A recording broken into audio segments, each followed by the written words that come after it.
120/80 ಅಂತ ಏನು normal blood pressure value ಇದೆ, ಇದನ್ನ ಸ್ಟ್ಯಾಂಡರ್ಡ್ ವ್ಯಾಲ್ಯೂ ಅಂತ ಕೂಡ ಹೇಳ್ತಾರೆ.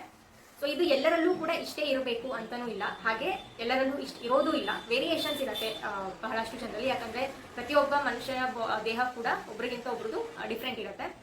ಸೊ BP ಅಂತ ಹೇಳಿ ಬಂದಾಗ ಹಲವಾರು ಜನರಿಗೆ ಗೊಂದಲಗಳಿರುತ್ತೆ, ಎಲ್ಲಿವರೆಗೂ ನಾರ್ಮಲ್ ರೇಂಜ್, ಯಾವಾಗಿಂದ ಮೆಡಿಸಿನ್ಸ್ ಅನ್ನ ಸ್ಟಾರ್ಟ್ ಮಾಡಬೇಕು ಅಂತ ಹೇಳಿ.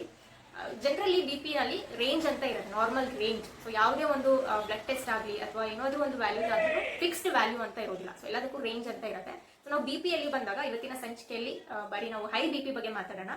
ಹೈ BP ಅಂತ ಹೇಳಿ ಬಂದಾಗ 140/90, 140/90 ಅಂತ ವ್ಯಾಲ್ಯೂ ಇದೆ. ಆ ವ್ಯಾಲ್ಯೂ ಮೀರಿ ಮೇಲೆ ಹೋದಾಗ ಮಾತ್ರನೇ ಅದನ್ನ ಹೈ BP ಅಂತ ಹೇಳಿ ಕನ್ಸಿಡರ್ ಮಾಡ್ತೀವಿ. ಕೆಲವರು 130/80 ಬಂದ ತಕ್ಷಣ ಅಯ್ಯೋ 120 ಇರಬೇಕಾಗಿತ್ತು, 130 ಬಂದ್ಬಿಟ್ಟಿದೆ, ಜಾಸ್ತಿ ಆಗ್ಬಿಟ್ಟಿದೆ BP ಅಂತ ಹೇಳಿ ಭಯ ಪಡ್ಕೊಂತಾ ಇರ್ತಾರೆ. ಅದರ ಅವಶ್ಯಕತೆ ಇಲ್ಲ. 140 ವರೆಗೂ ಕೂಡ ನಾರ್ಮಲ್ ಅಂತ ಹೇಳ್ತೀವಿ, ಅಂಡ್ ಕೆಳಗಡೆದು 90 ವರೆಗೂ ಕೂಡ ನಾರ್ಮಲ್ ಅಂತ ಹೇಳ್ಬೋದು. 140/90 ಇರೋದನ್ನ ಬಾರ್ಡರ್ ಲೈನ್ ಅಂತ ಹೇಳ್ತೀವಿ ಕೆಲವರಲ್ಲಿ. ಇದು ಬಿಟ್ಟು ಮೇಲಕ್ಕೆ ಹೋದಾಗ 150/90 ಆಯ್ತು ಅಂದ್ರೆ, ಅಥವಾ ಬರೀ ಡಯಾಸ್ಟೋಲಿಕ್ ಮಾತ್ರನೇ ಜಾಸ್ತಿ ಆಯ್ತು, 130/100 ಆಯ್ತು ಅಂದ್ರು, ಅಥವಾ 130/110 ಆಯ್ತು ಅಂದ್ರೂ ಕೂಡ ಅದನ್ನ ಹೈ BP ಅಂತ ಕನ್ಸಿಡರ್ ಮಾಡ್ತಾರೆ. ಸಿಸ್ಟೋಲಿಕ್ ಜಾಸ್ತಿ ಆಗಿರ್ಬೋದು, ಅಥವಾ ಬರೀ ಡಯಾಸ್ಟೋಲಿಕ್ ಜಾಸ್ತಿ ಆಗಿರ್ಬೋದು, ಅಥವಾ ಎರಡೂ ಜಾಸ್ತಿ ಆಗಿರ್ಬೋದು. ಸೊ ಈ ಮೂರು ಕಂಡೀಷನ್ಸ್ ಅಲ್ಲಿ ಅದನ್ನ ಹೈ BP ಅಂತ ಹೇಳಿ ಹೇಳ್ತೀವಿ. 140/90 ಗಿಂತ ಮೇಲೆ ಹೋದಾಗ ಅವಾಗ ಮಾತ್ರನೇ ಮೆಡಿಕೇಶನ್ಸ್ ಅನ್ನ ಸ್ಟಾರ್ಟ್ ಮಾಡೋದು. ಹಾಗೆ ಇನ್ನೊಂದು ವಿಚಾರ, BP ಚೆಕ್ ಮಾಡುವಾಗ ಕೆಲವೊಂದು ವಿಚಾರಗಳನ್ನ ಕನ್ಸಿಡರ್ ಮಾಡಬೇಕಾಗುತ್ತೆ. ಮೊದಲನೇದು, ಏನಾದ್ರೂ ಒಂದು ಫಿಸಿಕಲ್ ಆಕ್ಟಿವಿಟಿ ಮಾಡಿ ಆಗಿದ ತಕ್ಷಣ, ಅಥವಾ ಏನಾದ್ರೂ ಎಕ್ಸರ್ಸೈಸ್ ಮಾಡಾದ್ಮೇಲೆ, ಅಥವಾ ಎಲ್ಲೋ ಹೋಗಿ ಬಂದ್ಮೇಲೆ, ನಡ್ಕೊಂಡು ಹೋಗಿ ಬಂದ್ಮೇಲೆ, ಅಥವಾ ಟ್ರಾವೆಲ್ ಮಾಡಿದ್ಮೇಲೆ ಬೈಕಲ್ಲಿ, ಅಥವಾ ಏನಾದ್ರು ಡ್ರೈವಿಂಗ್ ಮಾಡಿ ಬಂದ ತಕ್ಷಣನೇ ನಾವು BP ನ ಚೆಕ್ ಮಾಡಬಾರ್ದು.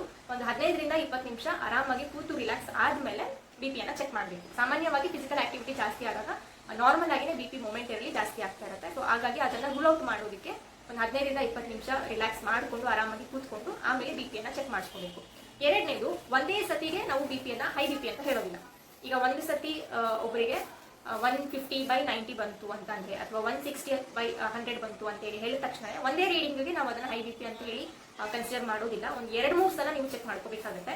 ಒಂದು ಸತಿ ನಿಮಗೆ ರೇಂಜ್ ಅಥವಾ ಒಂದು ಸತಿ ವ್ಯಾಲ್ಯೂ ನಿಮಗೆ ಜಾಸ್ತಿ ಬಂತು ಅಂದಾಗ ಮತ್ತೆ ಒಂದು 2-3 ದಿನ ಬಿಟ್ಟು ಮತ್ತೊಂದ್ಸಲ ಚೆಕ್ ಮಾಡಿ, ಅವಾಗೂ ಜಾಸ್ತಿ ಬಂತು ಅಂತ ಇನ್ನೊಂದು 2-3 ದಿನ ಬಿಟ್ಟು ಮತ್ತೆ ಚೆಕ್ ಮಾಡಬೇಕು. ಈ ರೀತಿ ಒಂದು 3ರಿಂದ 4 ರೀಡಿಂಗ್ ತಗೊಂಡ್ಬಿಟ್ಟು, 4 ರೀಡಿಂಗ್ ಅಥವಾ 3 ರೀಡಿಂಗ್ ಜಾಸ್ತಿನೇ ಬಂದಿದೆ ಅಂತ ಹೇಳಿ ಹೇಳಿದಾಗ ಮಾತ್ರನೇ ಹೈ BP ಅಂತ ಕನ್ಸಿಡರ್ ಮಾಡಿಬಿಟ್ಟು ಅದಕ್ಕೆ ಔಷಧಿಯನ್ನ ಮಾಡಬೇಕಾಗುತ್ತೆ.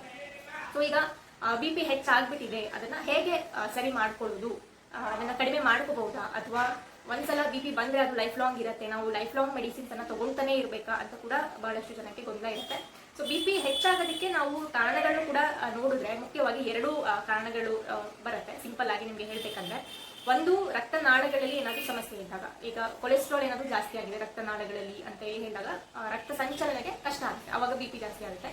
ಅಥವಾ ರಕ್ತನಾಳಗಳು ಡ್ಯಾಮೇಜ್ ಆಗಿದೆ ಅಂತ ಹೇಳಿ ಹೇಳಿದಾಗ, ಯಾರು ಸ್ಮೋಕಿಂಗ್ ಮಾಡ್ತಾ ಇರ್ತಾರೆ ಅಂಥವರಲ್ಲಿ ನಾವು ಬ್ಲಡ್ ವೆಸಲ್ಸ್ ಡ್ಯಾಮೇಜ್ ಆಗೋದನ್ನ ನೋಡ್ತಾ ಇರ್ತೀವಿ. ಇನ್ನು ಎರಡನೇದು, ಬ್ಲಡ್ ವಾಲ್ಯೂಮ್ ಜಾಸ್ತಿ ಆಗಿದೆ ಅಂತ ಅಂದಾಗ. ಸೊ ಈಗ ಬ್ಲಡ್ ಅಂತ ಹೇಳಿ ಬಂದಾಗ ಅದರಲ್ಲಿ ಸಾಕಷ್ಟು ಕಾಂಪೋನೆಂಟ್ಸ್ ಇರುತ್ತೆ ಅಲ್ವಾ. ಕೆಂಪು ರಕ್ತ ಕಣಗಳಿರುತ್ತೆ, ಬಿಳಿ ರಕ್ತ ಕಣಗಳಿರುತ್ತೆ, ಪ್ಲೇಟ್ಲೆಟ್ಸ್ ಇರುತ್ತೆ, ಅದರಲ್ಲಿ ಫ್ಲೂಯಿಡ್ ಇರುತ್ತೆ, ವಾಟರ್ ಇರುತ್ತೆ, ಹಾಗೆ ಎಲೆಕ್ಟ್ರೋಲೈಟ್ಸ್ ಇರುತ್ತೆ. ಸೊ ಇದೆಲ್ಲ ಸೇರಿ ನಾವು ಬ್ಲಡ್ ಅಂತ ಹೇಳ್ತೀವಿ. ಸೊ ಈ ಬ್ಲಡ್ಡಿನ ಒಂದು ಪ್ರಮಾಣ ಜಾಸ್ತಿ ಆಯಿತು ಅಂದಾಗೂ ಕೂಡ BP ಹೆಚ್ಚಾಗುತ್ತೆ.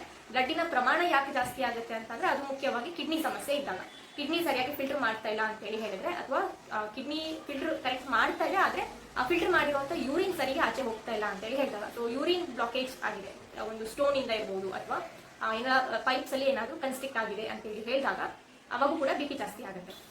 ಹಾಗೇನೆ ಥೈರಾಯ್ಡ್ ಸಮಸ್ಯೆ ಇರೋರಲ್ಲೂ ಕೂಡ ಸಾಮಾನ್ಯವಾಗಿ BP ಹೆಚ್ಚಾಗೋ ಸಾಧ್ಯತೆ ಇರುತ್ತೆ. ಯಾಕಂದ್ರೆ ಥೈರಾಯ್ಡ್ ಇರುವಂತವರಲ್ಲಿ, ಥೈರಾಯ್ಡ್ ಸಮಸ್ಯೆ ಇರುವಂತವರಲ್ಲಿ ವಾಟರ್ ರಿಟೆನ್ಷನ್ ಜಾಸ್ತಿ ಆಗ್ತಾ ಇರುತ್ತೆ, ಹಾಗಾಗಿ BP ಹೆಚ್ಚಾಗಬಹುದು. ಹಾಗೆ ಯಾರು ತುಂಬಾನೇ ಸಾಲ್ಟ್ ಸೇವನೆ ಮಾಡ್ತಾ ಇರ್ತಾರೆ, ಉಪ್ಪಿನ ಸೇವನೆ ಅತಿಯಾಗಿ ಮಾಡ್ತಾ ಇರ್ತಾರೆ, ಅಥವಾ ಸೋಡಿಯಂ ಇರುವಂತ ಆಹಾರ ಹೆಚ್ಚಾಗಿ ಸೇವನೆ ಮಾಡೋರಲ್ಲಿ ನಾವು ಬ್ಲಡ್ ಪ್ರೆಷರ್ ಜಾಸ್ತಿ ಆಗ್ಬೋದು. ಸೊ ಕಿಡ್ನಿ ಸಮಸ್ಯೆ, ಥೈರಾಯ್ಡ್ ಸಮಸ್ಯೆ, ಹಾಗೆ ಉಪ್ಪಿನ ಸೇವನೆ ಇವೆಲ್ಲ ಬ್ಲಡ್ ವಾಲ್ಯೂಮ್ ಅನ್ನ ಜಾಸ್ತಿ ಮಾಡುತ್ತೆ. ಸೊ ಈ ತರದ್ದು ರೀಸನ್ ಇಂದಾಗಿ ಕೂಡ ಬ್ಲಡ್ ಪ್ರೆಷರ್ ಜಾಸ್ತಿ ಆಗ್ತಾ ಇರುತ್ತೆ. ಸೊ ಈಗ ಬ್ಲಡ್ ಪ್ರೆಷರ್ ನಾವು ಕಡಿಮೆ ಮಾಡಬೇಕು ಅಂತ ಅಂದ್ರೆ, ಈ ತರ ಥೈರಾಯ್ಡ್ ಸಮಸ್ಯೆ ಇದೆ ಅಥವಾ ಸಾಲ್ಟ್ ಇಂಟೇಕ್ ಅಂತೂ ಡೆಫಿನೆಟ್ಲಿ ಕಂಪ್ಲೀಟ್ ಆಗಿ ಜಾಸ್ತಿ ಇದೆ ಅಂದ್ರೆ ಸ್ಟಾಪ್ ಮಾಡಲೇಬೇಕಾಗುತ್ತೆ ಅಥವಾ ಕಡಿಮೆ ಮಾಡಬೇಕಾಗುತ್ತೆ.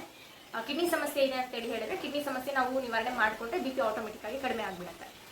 ಬಟ್ ಏನಾದ್ರು ಕಿಡ್ನಿ ಫೇಲ್ಯೂರ್ ಆಗಿದೆ ಆಲ್ರೆಡಿ, ಅಥವಾ ಫೇಲ್ಯೂರ್ ಆಗ್ತಾ ಇದೆ ಅಂತ ಅಂದಾಗ, ಸಾಮಾನ್ಯವಾಗಿ ಓಲ್ಡ್ ಏಜ್ ಪೀಪಲ್, ಒಂದು 60 ವರ್ಷ 70 ವರ್ಷ ಇರುವಂತಹ ವಯಸ್ಸಿನ ಜನರಲ್ಲಿ ನಾವು ಕಿಡ್ನಿಯನ್ನ ಜನರಲ್ ಆಗಿನೇ ಅದು ಕಿಡ್ನಿ ಫಂಕ್ಷನ್ ಏನಿದೆ ಕಡಿಮೆ ಆಗ್ತಾ ಹೋಗ್ತಾ ಇರುತ್ತೆ. ಅಲ್ಲಿ ನಾವು ನಮಗೆ ಕಾನ್ಸ್ಟೆಂಟ್ ಆಗಿ ಅಥವಾ ಬಹಳ ದೀರ್ಘಕಾಲದವರೆಗೂ ನಮಗೆ ಮೆಡಿಸಿನ್ಸ್ ಅನ್ನು ತಗೊಳ್ಳೋ ಅವಶ್ಯಕತೆ ಬರುತ್ತೆ. ಬಟ್ ಏನಾದರೂ ಕೊಲೆಸ್ಟ್ರಾಲ್ ಇಂದಾಗಿ ಜಾಸ್ತಿ ಆಗಿದೆ ಅಥವಾ ಸ್ಮೋಕಿಂಗ್ ಕಾರಣದಿಂದಾಗಿ ಬ್ಲಡ್ ವೆಸಲ್ಸ್ ಡ್ಯಾಮೇಜ್ ಆಗಿ ಜಾಸ್ತಿ ಆಗಿದೆ ಅಂತೇಳಿ ಹೇಳೋದ್ರಲ್ಲಿ ಕೊಲೆಸ್ಟ್ರಾಲ್ ಅನ್ನ ಕಮ್ಮಿ ಮಾಡ್ಕೊಂಡ್ರೆ, ಹಾಗೆ ಸ್ಮೋಕಿಂಗ್ ಅನ್ನೆಲ್ಲ ಸ್ಟಾಪ್ ಮಾಡ್ಕೊಂಡ್ರೆ ಕ್ರಮೇಣವಾಗಿ ನೀವು ಬಿ ಪಿಯನ್ನು ಕಡಿಮೆ ಮಾಡಿಕೊಂಡು ಮೆಡಿಸಿನ್ಸ್ ಅನ್ನ ಕ್ರಮೇಣವಾಗಿ ಕಡಿಮೆ ಮಾಡ್ಕೊಂತ ಸ್ಟಾಪ್ ಮಾಡ್ಬೋದು.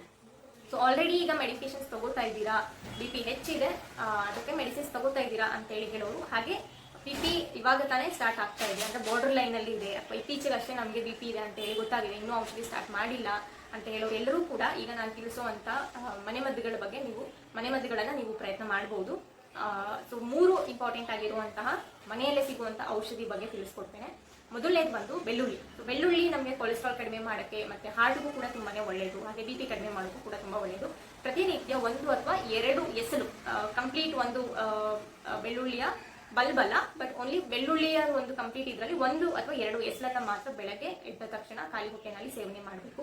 ಹಾಗೆ ಎರಡನೇದು ತುಳಸಿಯ ಸೇವನೆ. ತುಳಸಿ ಕೂಡ ತುಂಬಾನೇ ಒಳ್ಳೆಯದು ನಮಗೆ ಬ್ಲಡ್ ಪ್ರೆಷರ್ ಅನ್ನ ಕಡಿಮೆ ಮಾಡಲಿಕ್ಕೆ. ಪ್ರತಿನಿತ್ಯ ಒಂದು 20 ml ಅಷ್ಟು ತುಳಸಿಯ ಜ್ಯೂಸ್ ರಸ ಏನಿದೆ ಅದನ್ನ ಸೇವನೆ ಮಾಡ್ಬೋದು. ಇಲ್ಲಾಂದ್ರೆ ತುಳಸಿ ಒಂದು 4-5 ಎಲೆ ತಗೊಂಡ್ಬಿಟ್ಟು ನೀರಲ್ಲಿ ಹಾಕಿ ಕಷಾಯ ಮಾಡಿ ಕೂಡ ಸೇವನೆ ಮಾಡ್ಬೋದು. ಇದ್ರ ಜೊತೆಗೆ ತುಳಸಿಯ ಕಷಾಯ ತಗೊಳ್ಳೋದಾದ್ರೆ ಅದ್ರ ಜೊತೆಗೆ ಒಂದು ಸಣ್ಣ ಪೀಸ್ ಅಷ್ಟು ಚಕ್ಕೆಯನ್ನು ಕೂಡ ಅದರಲ್ಲಿ ಹಾಕ್ಬಿಟ್ಟು ಕಷಾಯ ಮಾಡಿ ತಗೋಬಹುದು. ಕಷಾಯ ಆದ್ರೆ ಬೆಳಗ್ಗೆ 20 ml ಅಂಡ್ ರಾತ್ರಿ 20 ml ಊಟಕ್ಕಿಂತ ಮುಂಚೆ ಸೇವನೆ ಮಾಡಬೇಕು.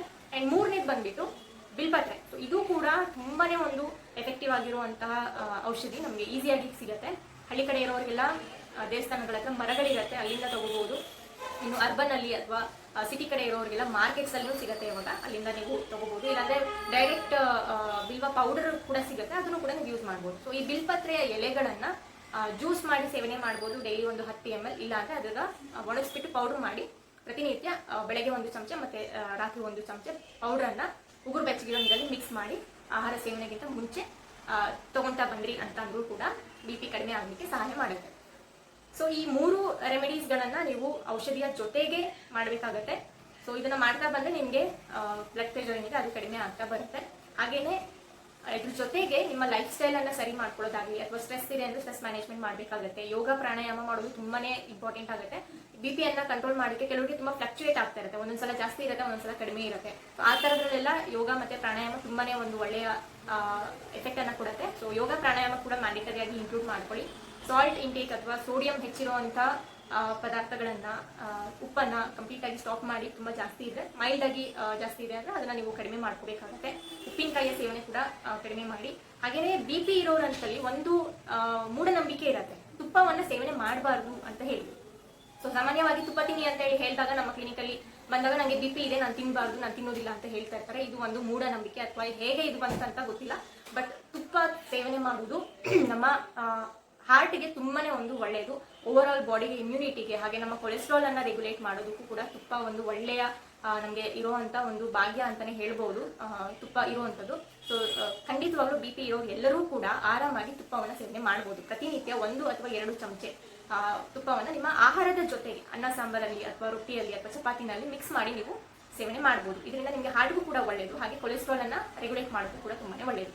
ಸೊ ಯಾರೆಲ್ಲ ಬಿ ಪಿ ಇದೆ ಅಂತ ತುಪ್ಪ ತಿನ್ನೋದು ಬಿಟ್ಟಿರ್ತಾರೆ, ಬಹಳ ಜನ ಅವ್ರಿಗೆ ಇಷ್ಟ ಇರುತ್ತೆ ತಿನ್ನೋದು, ಬಟ್ ಆದ್ರೂ ತಿಂತಲ್ಲ, ಅಂಥವ್ರೆಲ್ಲ ಆರಾಮಾಗಿ ಸೇವನೆ ಮಾಡಿ. ಖಂಡಿತವಾಗ್ಲೂ ತುಪ್ಪ ತಿನ್ನೋದು ಆರೋಗ್ಯಕ್ಕೆ ಒಳ್ಳೆಯದು, ಹಾಗೆ ಬಿ ಪಿಗೂ ಕೂಡ ಒಳ್ಳೆಯದು. ಸೊ ಇದಿಷ್ಟು ಹೈ ಬಿ ಪಿ ಬಗ್ಗೆ ಇದ್ದಂತಹ ಮಾಹಿತಿ. ಸೊ ಇದನ್ನ ಎಲ್ಲರಿಗೂ ಶೇರ್ ಮಾಡಿ, ಬಹಳಷ್ಟು ಜನಕ್ಕೆ ಉಪಯೋಗ ಆಗಲಿ.